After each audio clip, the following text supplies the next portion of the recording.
Bonne journée les pirates. Imaginez que le jour de votre 25e anniversaire de mariage, vous découvriez que la personne avec qui vous avez partagé la moitié de votre vie a eu une liaison il y a 10 ans. Comment réagiriez-vous? C'est ce qui est arrivé à Marie et Jacques et qui étaient censés célébrer leur amour, leurs 25 ans d'amour, entourés de leurs proches. Je m'appelle Bruno Marchal et depuis 25 ans, non, depuis 25 ans, si ça fait 25 ans, depuis 1999, c'est pour ça que je vous fais cette formation sur le 25e anniversaire de mariage. Je vous aide à passer les crises de couple. Les crises de couple sont tout à fait normales quand on est en couple de longue durée. Malheureusement, autour de vous, il y a des personnes qui se séparent. Vous avez vu des amis, des cousins qui étaient ensemble depuis longtemps, qui se sont séparés, qui n'ont pas su gérer leur crise de couple. Et aujourd'hui, évidemment, vous avez suffisamment d'outils à travers les formations, puisque je vous fais une formation toutes les semaines pour que vous puissiez passer ces crises de couple. Ces formations, vous les retrouvez en descriptif de cette vidéo sur le affiché plus. Vous avez d'ailleurs, quand vous allez appuyer sur le lien qu'il y a, je vais vous offrir une formation gratuite, le Best of 2023. Vous aurez aussi le lien pour le groupe Facebook des pirates. Ce sont des personnes qui ont été en crise de couple ou qui le sont, mais qui sont beaucoup plus avancées que vous, qui vont vous mettre dans les meilleures conditions pour mettre en application ce que vous allez apprendre dans les formations. Et évidemment, vous avez aussi le groupe Telegram où toute la journée, je vous mets des exemples de textes, de vidéos qui vont vous aider aussi à mettre en application les formations. Et bien sûr, vous pouvez discuter avec des autres pirates tout simplement en commentaire de cette vidéo. Donc Marie et Jacques, qui étaient censés célébrer leurs amours des 25 ans comme le capitaine, eh bien cette fête a pris une tournure dramatique. Marie a découvert une lettre cachée révélant que Jacques avait eu une liaison. 10 ans de mensonges, 10 ans de trahison enfouie. Jacques pensait avoir enterré, c'était il y a 10 ans, il pensait que c'était fini, il n'y pensait plus. Et malheureusement, Marie, ce jour-là, a trouvé la lettre, j'allais dire la lettre magique, mais non, c'est la lettre qui a tout précipité. Donc évidemment, cette découverte a fait ressurgir des frustrations que Marie n'avait jamais exprimées. Pendant des années, elle avait ignoré ces petits signes de distance, cette froideur, parfois inexplicable. Elle n'avait pas compris, mais elle avait emmagasiné en elle. Maintenant, tout ça fait sens d'un seul coup. Vous voyez, c'est un peu comme un torrent, comme un barrage qui est cassé. La frustration, ça sort d'un seul coup. La frustration qui était longtemps ignorée par Marie a explosé dans un moment inattendu où la vérité était dévoilée. Cette fête, au lieu de célébrer l'amour, est devenue une confrontation avec la réalité brute de leur relation. Dans cet exemple, Marie a eu deux choix, soit se laisser emporter par la colère et la douleur, ou utiliser cette vérité pour inventer une nouvelle relation, la phase 4. C'est ceux souvent qui se présente à vous, soit pendant la crise, la phase d'exploration, la phase 3, vous vous séparez, soit vous êtes dans une situation encore meilleure. Donc soit vous allez laisser votre frustration ronger jusqu'à l'explosion, soit vous allez avoir des retrouvailles qui ne seront pas immédiates quand vous allez travailler sur cette frustration. Alors je vous parle de la frustration parce que c'est la formation de cette semaine que vous m'avez réclamé parce qu'effectivement, quand votre couple ne se comporte pas comme vous le souhaitez, vous êtes frustré et c'est normal. Donc comment gérer cette frustration pour retrouver son conjoint, c'est le thème de cette semaine. Et la frustration, au lieu d'être l'ennemi de votre relation, peut devenir la clé de votre renouveau. C'est une idée radicale que vous allez apprendre dans la formation. Cessez de voir la frustration comme un fardeau, en tout cas sortez de la frustration qui vous fait souffrir. Si vous utilisez l'énergie de la frustration pour vous mettre au travail, pour montrer que vous avez changé, pour repasser des bons moments avec votre conjoint, vous allez y arriver. Au lieu de subir cette frustration, vous allez traiter la frustration comme un indicateur de ce qui ne fonctionne plus dans votre relation. Vous allez utiliser comme un levier de changement personnel. Plutôt que d'accumuler cette frustration, vous allez apprendre dans la formation à la canaliser et en faire un outil de transformation. La frustration active des circuits du cerveau liés à la créativité et à la résilience. C'est pour ça que c'est une énergie qui est intéressante, à condition bien sûr qu'elle soit dirigée correctement, non pas dans l'agressivité ou la passivité vis-à-vis de votre conjoint, mais c'est une énergie positive qui va vous permettre de changer. Pensez à la frustration comme un entraînement pour le mental, c'est ce que vous allez apprendre dans la formation. De la même manière que les athlètes transforment la douleur physique en motivation pour atteindre de nouveaux sommets, vous pouvez transformer la frustration en moteur pour explorer la nouvelle dimension de votre relation. Si vous avez fait de la musculation, vous avez mal à votre corps après avoir une séance de musculation, mais cette frustration d'avoir mal, c'est une idée pour avancer, pour dire je vais en faire encore plus parce que ça, progresse. Donc imaginez un couple qui décide de se dire ce qui les frustre, ce sera votre cas quand vous serez passé en phase 4, non pas pour vous blesser, mais vous allez apprendre plus tard à mieux communiquer, comprendre les besoins de votre conjoint pour vous rapprocher. Votre conjoint en phase 4 apprendra à respecter les vôtres aussi. Donc c'est une technique puissante que vous allez apprendre dans cette formation, comment redéfinir la frustration comme un allié plutôt que d'un ennemi. Donc vous pouvez tenir un journal des frustrations, vous savez que j'aime bien ça, vous notez toutes les frustrations que vous avez pendant une semaine et ensuite vous prenez un moment pour voir comment vous auriez pu agir différemment pour ne pas que cette frustration vous perturbe encore plus. Vous pouvez avoir un rituel du feu que j'appelle, c'est-à-dire que vous écrivez une lettre détaillant vos frustrations, puis vous la brûlez dans un rituel de libération. C'est un acte certes symbolique, mais qui vous permet de décharger émotionnellement et de faire place à une dynamique plus forte, une nouvelle dynamique.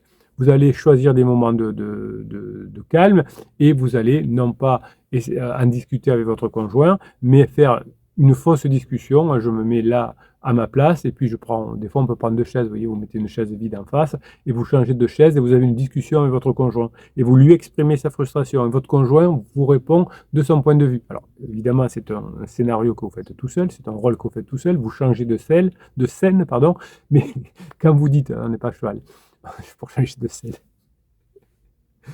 vous changez de chaise, je vais y arriver, et quand vous êtes sur la chaise de votre conjoint, évidemment, hein, vous faites en sorte que vous réagissiez comme votre conjoint. Comme ça vous permettra de travailler sur votre frustration. Donc l'exercice des deux chaises est toujours intéressant. Donc parfois, il vaut mieux choisir de ne rien dire que de dire des bêtises, évidemment. Imaginez découvrir après 15 ans de mariage que la personne avec qui vous partagez votre vie a trahi votre confiance. Eh bien, dans l'exemple précédent, c'était 25 ans, d'ailleurs, c'est pas 15 ans, cette femme, comme d'autres, a fait face à une réalité cruelle, son mari l'a trompée. Mais plutôt que de tout bouleverser, elle a choisi d'affronter cette trahison, elle a décidé de se taire, de travailler sur elle, non pas par lâcheté, mais par désir de ne rien détruire, tout ce qu'ils avaient construit ensemble. Tout ça a permis de changer radicalement la vie, hein, ils ont passé en phase 4, et sans perturber leurs enfants, alors qu'ils étaient grands évidemment après 25 ans de mariage, mais qui auraient pu être aussi perturbés du conflit entre les parents. Au lieu de rentrer en conflit, on est passé dans la phase 4, hein, grâce au changement de situation qu'a compris cette femme. Elle a compris pourquoi elle était frustrée aussi depuis des années. Évidemment, ce volcan de frustration et de douleur qui bouillonnait en elle, qui menaçait finalement d'exploser à tout moment ces 15 dernières années ou ces 10 dernières années, eh bien finalement, cette femme a compris pourquoi elle ne se sentait pas bien, elle a travaillé sur elle et elle a retrouvé avec son mari, évidemment, la stabilité au prix de son propre bonheur, au prix du bonheur du couple. La frustration, dans ce cas, est invisible aux yeux des autres, mais elle peut ronger chaque instant de votre quotidien. Si avec votre conjoint, vous êtes frustré parce que ça ne se passe pas comme vous le souhaitez. Alors, comment peut-on continuer à vivre avec votre conjoint ou avoir une relation distendue avec votre conjoint en sachant qu'il vous a trahi? Vous me posez souvent la question, comment plus tard pourrais-je oublier qu'il m'a trompé avec pansement?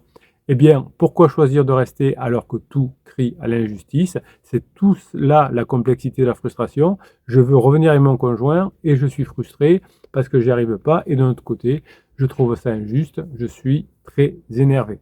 Évidemment, la frustration ne se manifeste pas toujours par des explosions visibles, parfois oui, hein, mais des fois vous me dites non, mais on ne s'est jamais discuté avec mon conjoint. Eh bien, ça a été une érosion lente de l'âme de votre conjoint, de la confiance en lui et de la relation entre votre conjoint et vous. Donc cette frustration a entraîné une séparation qui aurait pu être définitive si vous n'aviez pas rencontré les pirates. Donc finalement, qu'est-ce que vous feriez vous maintenant pour améliorer les choses? Est-ce que vous êtes prêt à sacrifier cette vérité qu'il vous faut faire effectivement un travail sur vous pour montrer à votre conjoint que vous avez changé?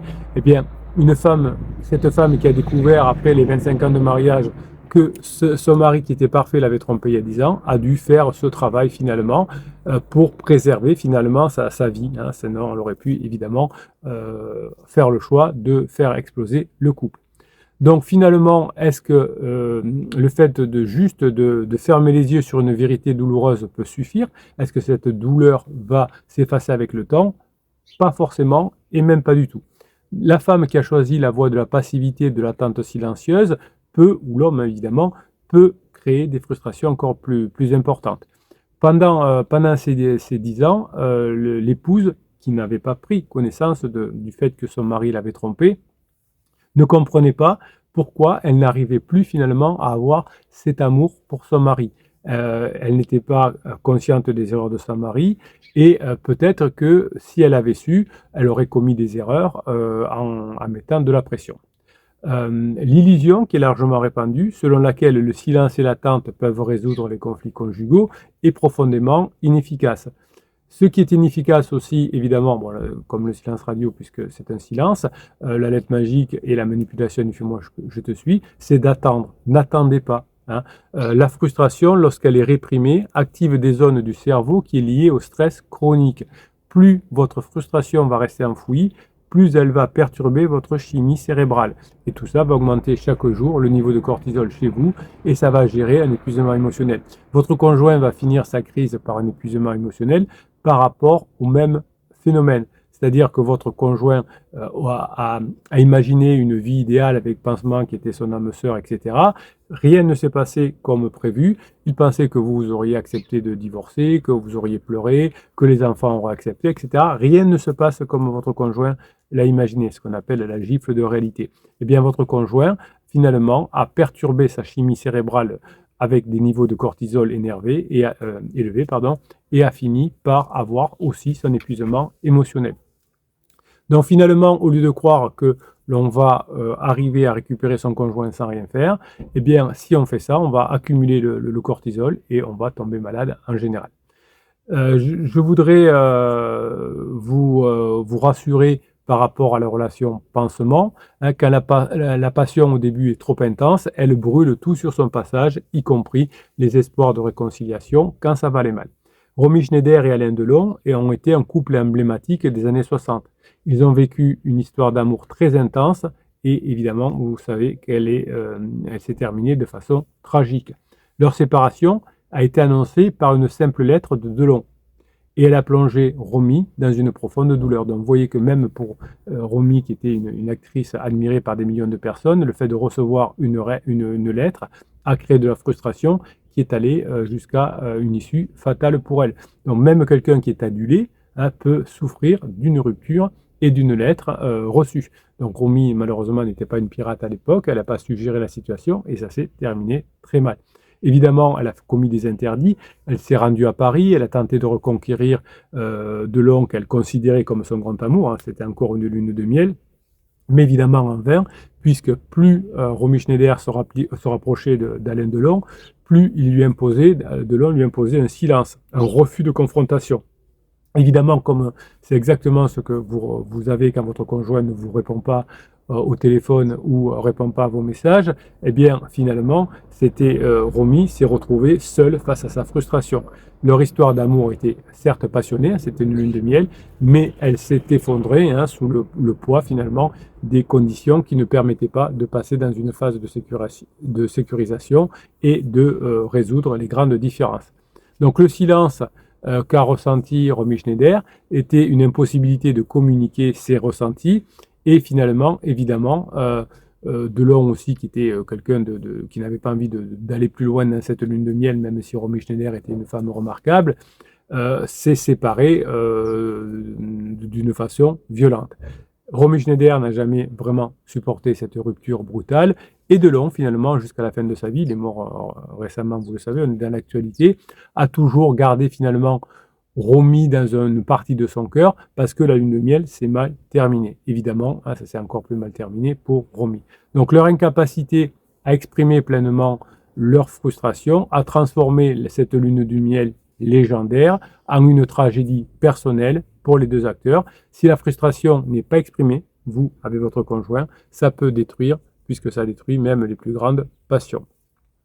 Donc la confrontation n'est pas forcément une guerre. Quand vous allez discuter avec votre conjoint de choses et d'autres, de badinage, de moments agréables, la confrontation ne devient plus une guerre, c'est-à-dire la relation ne devient plus une guerre, l'interréaction ne devient plus une guerre, mais une danse délicate où chacun, à travers des sujets légers, du badinage, va apprendre à exprimer des choses, à faire passer des messages, à exprimer des frustrations sans blesser l'autre. Évidemment, plutôt que de taire ou d'attendre que les choses s'améliorent, il est possible de transformer les confrontations que vous avez avec votre conjoint en des actes constructifs, puisque à partir du moment où vous ne sentirez plus cette frustration, que cette frustration aura été pour vous une énergie pour apprendre à fonctionner différemment, et bien comme vous apprendrez à fonctionner différemment, vous ne serez plus dans le blâme, mais dans la compréhension.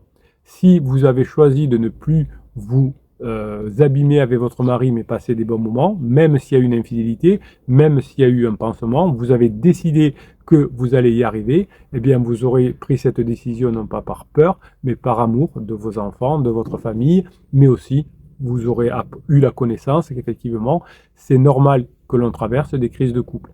La crise de couple peut entraîner une séparation, mais il existe une autre voie, celle d'être bienveillant avec vous-même, celle d'apprendre avec vous-même. La bienveillance avec vous-même, c'est de progresser. Et chaque frustration que vous exprimez, enfin que vous ressentez par rapport à votre conjoint, au lieu d'être exprimée dans un reproche, va vous libérer grâce à ce que vous allez apprendre. Donc finalement, verbaliser vos émotions, c'est intéressant. Les écrire, c'est encore plus puissant et les brûler. Ça va activer dans votre cerveau finalement des zones liées à la régulation émotionnelle. Si vous allez dire ce que vous pensez à votre conjoint directement, de façon un peu abrupte, eh bien votre conjoint va se défendre et ça va créer une interaction négative, votre conjoint va s'éloigner encore plus. Donc plutôt que de fuir la situation, vous allez accueillir cette situation de phase 3 comme une opportunité de croissance pour passer en phase 4. Si Romy Schneider et Alain Delon avaient trouvé un moyen de confronter leurs différences et d'apprendre comment fonctionne un couple, ils auraient peut-être pu passer dans la phase de sécurisation, c'est-à-dire rester ensemble pendant longtemps. Évidemment, quand on est en crise de couple, quand on est en crise existentielle comme l'était Delon à ce moment-là, c'est pas évident de le faire. Donc finalement, ça a mal fini leur histoire avec la fin de Romy Schneider, le suicide de Romy Schneider. Donc finalement, vous allez redéfinir la crise de couple non pas comme une confrontation, non pas comme une attaque, mais comme une danse pour passer en phase 4, où en travaillant sur votre frustration, vous avez des outils dans la formation, vous allez pouvoir vous exprimer différemment, c'est-à-dire donner du plaisir à votre conjoint et en recevoir. Tout ça va transformer votre frustration en une force positive qui est capable de renforcer le lien. Donc vous allez finalement faire tout ce que vous avez envie de dire, des rituels de vérité, des lettres que vous n'envoyez pas, tout ce qui va diminuer votre frustration va vous permettre d'avoir finalement de transformer la violence du silence, qui est une frustration extrême, à cette frustration non exprimée, en une énergie qui va vous permettre de grandir, d'avancer, de montrer à votre conjoint que vous avez changé.